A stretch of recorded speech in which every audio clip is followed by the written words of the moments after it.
welcome back to another episode of Webtech Tutorial. In today's video, I'm going to show you how to activate Vanilla Mastercard online.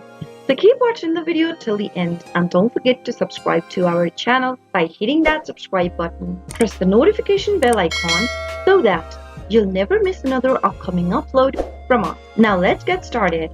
Open up a web browser of your choice and type in www.myvanillacard.com and press enter.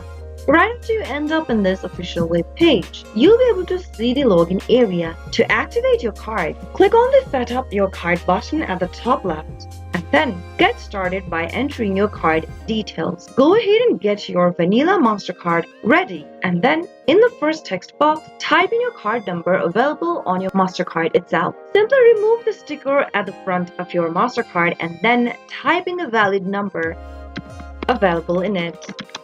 After you do that, on the next field, type in the security code. Your security code is 3 digits long and it is available on your card as well. After you type in both of your information, click on the submit button and follow through the prompts till the end. You'll then need to go ahead and type in your social security number and other information and you'll be able to activate your Mastercard right away. That is how you can easily do it. If you found the video to be helpful, go ahead and give us a thumbs up. I'll be back soon with more videos like this. Thank you for watching.